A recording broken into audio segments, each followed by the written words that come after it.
Ahosepe. Now him say Bronya Drew say yeah. E was on Adom TV. E na di Bronya no nti e na won ticket for fefe kita me. 9 lessons and carols. E be ya kama e be ya den e be ya fe pa. Te dia afi bia ye no. Ye ni Kuma Wood Stars. E be hia. Na sini a wo mu be ya kire ye drama kakra bi. Ansa na nwomtofo kukuda mo wo so abeto dwumagege ani. Ai nyambo a ekwasi ade ye di ani mchinachi. Wan hia ye wo National Theatre na se de ma bebre ebegu achi. Na yedim se amanfo 2 milika to ticket no.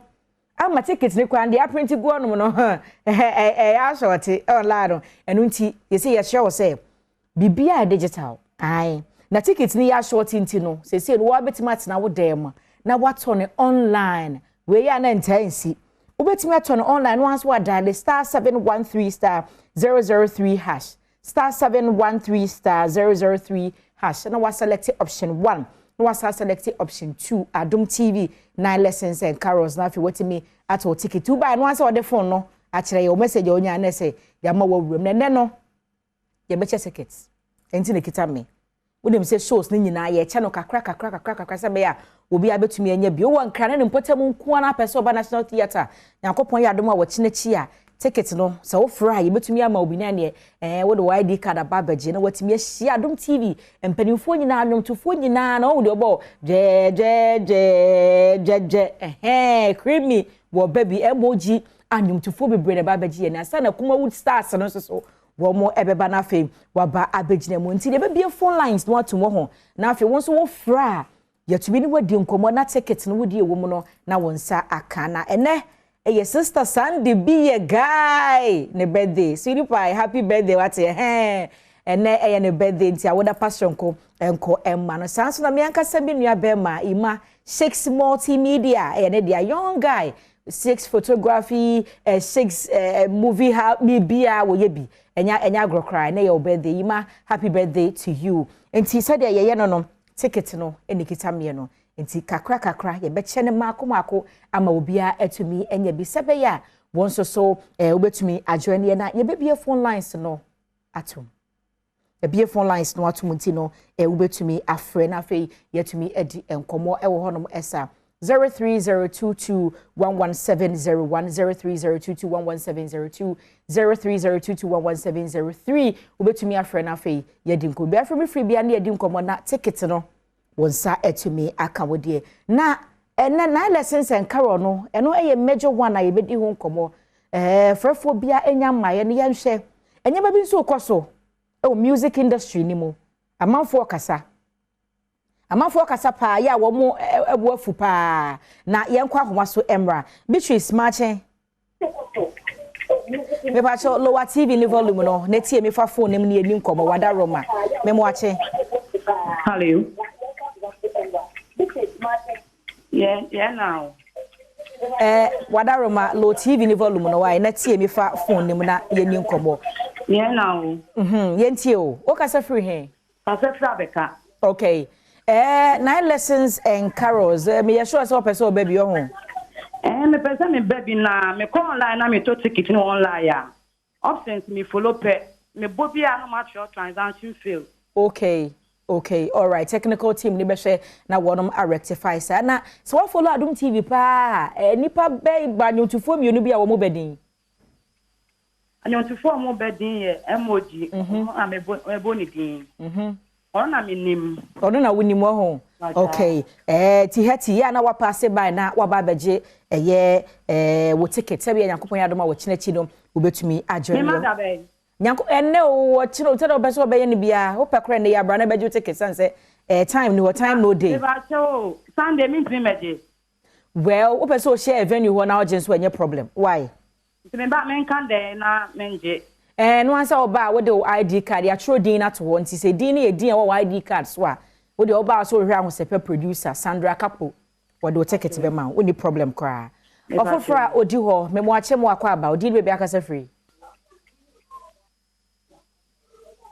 Abigail Marchen yes hello me ba che odi be bia kasa free hello yentie o kasa free he me ba che me kasa free do wenya okay wa friend ye na je say automatically no wa we ne ticket wa daro ma misro tie me fa phone nim na ye ni nkomo low tv no volume no misro me pa cho low tv ni volume no ne tie me efa eye phone nim na ye ni nkomo wa daro ma wa we ne ticket tu betima pass by Adom TV ha na wa ba beje wo ticket. Thank you so much.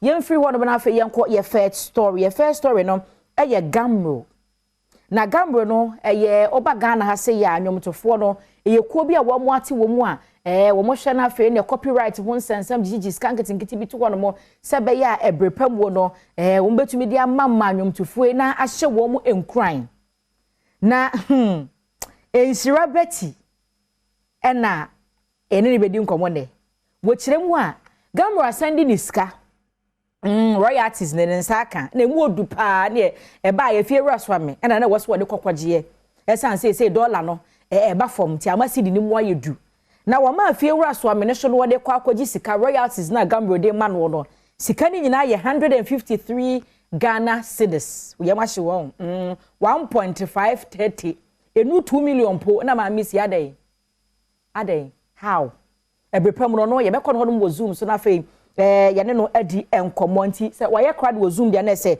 yeni nkomo wo share wo screen ni so atimu se payment a o receive ye eno no 153 Ghana cedis 27 pesos na wasenka ye kata so light one ya mona huska kakra de nya hwe ya no ama ye kakra ta free insurabeti ye moache ahomete ye nhwe na sika gambro de bra wi na o mo se fa ye de fato petrol 3 gallons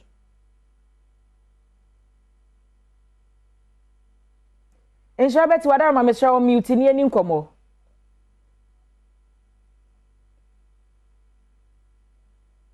me hu se wano o ka hello ba mente se wa mute nti mesra o mute na ye ni nkomo na nkomo na nya de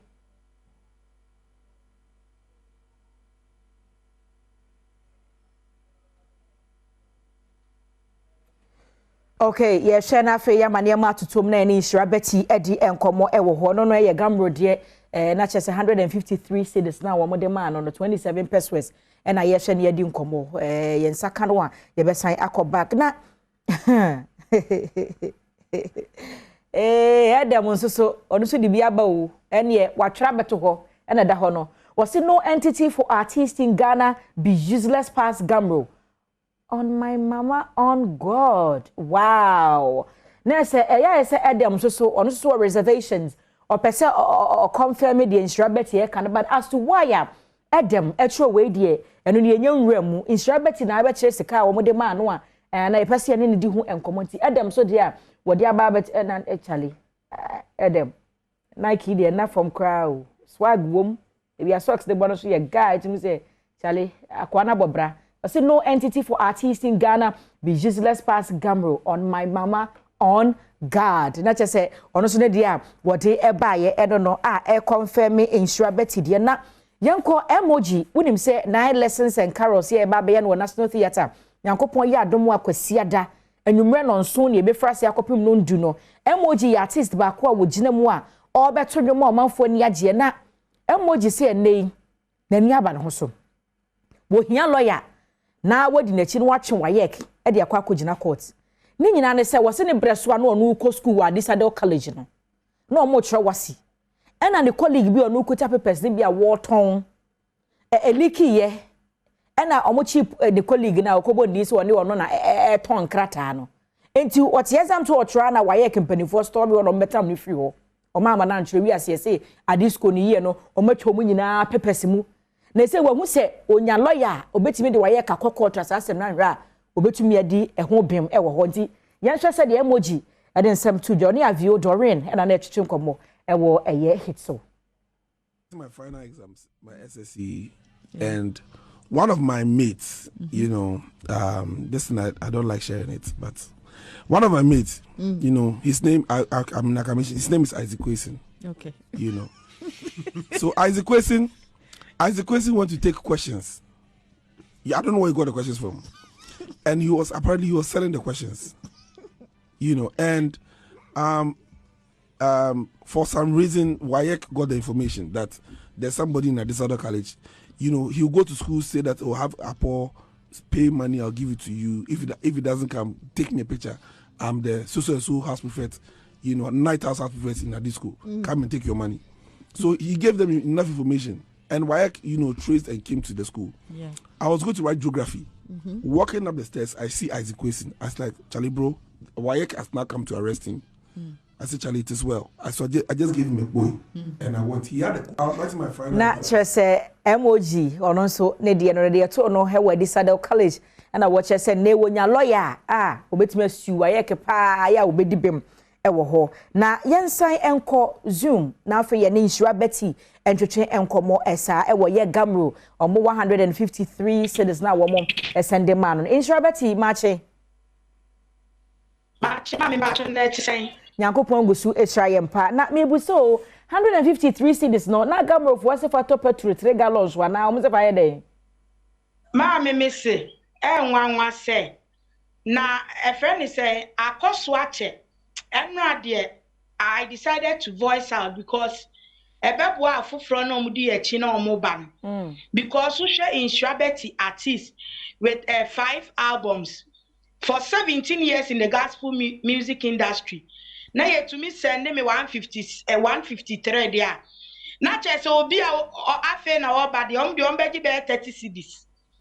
Na 153 me pa cho mi busa Gamro for say de na to me to. En to me ntoshi wo ministry mu. Ade etumi to ani o mo ade ye de besi atade. Na Insura Betty yenhwe se sika na nkasa no de enti no mo sende ye. Eye sika amogigi to na bosumi bi omo de amamo na mu nchemu ti se. Omo si royalties. When him say me complain here no. Me wa another fact or me my son screenshots it. They brought me when they saw me posted it on Facebook. They brought me another 161. Okay. Okay. Enti anu kra ma mi won say no. Bibi koso. Na say one complain a. Ama mani abere wa asem we no. Bibi koso because adenti na wudi ka send me 153. Who say my post to Facebook pen na wo send me 161. Chese sika na bi hye honom. I'm not talking because of the money. Mami ade American say nyame anim nukra ni. I'm one of the artists. I'm blessed in ministry. From 2012, every year, me call outside program. This just recent month, I was in South Africa and I met someone and I was talking to them about their music industry. Me say South Africa for music, it's financially sound. I just say, we music was South Africa. Who any problem? It is a artist biba. Na so onya to say Insura Betty mu. Me every day me churogu every year at least program amenya kra be 100 de minya. Enya program me ko pa cho say me ntunu mo. Eye program e invite me.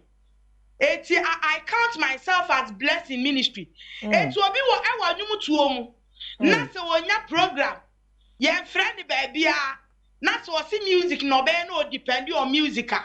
Na mama no 153 cedis eni pane dia no fanye na ye dwe say ye to amanyumtuni Mr. Papa Restoma onu de onim what musicians go through onu be ka bia maye no afa de no akwakoduru no je say in all na say mekeka bomu a say fans wanya be 314 cedis and I say wo mo de ama wo 17 years ago 151 baako na 153 baako 153 and 161 and 151 100 cedis so 153 cedis and 161 cedis. Yes, next 314 cedis and so far one more a day amawo. Wow. Yenhwe na apart from no nyese say we yanyum tuni and say wan kasa wa mo hu mode na say Adom na direct mu anya show so ama na say setena mu nye. Ma me pa cho me kra de antia me post video yin say me person musician hu say fa wani ntu nipa bia so because ene ewiase na yeden wa mo mpaya amanyame an connect you need the connection of God asa because yet na say you depend on me music royalties and ke kombe kunyan and so South Africa me the example sir because I had a conversation with people out there we are South Africa musician they obecha video or the royalties ni bi And a musician no GB. And me call one guy was even forcing me to shoot a video. Sabi obenya royalties ni bi ewo ho. Ne yan hwenti wunhira beti a watene mu ache say no nka how much were you expecting say na e was a fatal say nka gamro de ma wo. Hey, me the man 1 billion kura meji o because me menu abie. Na say 1 billion wo.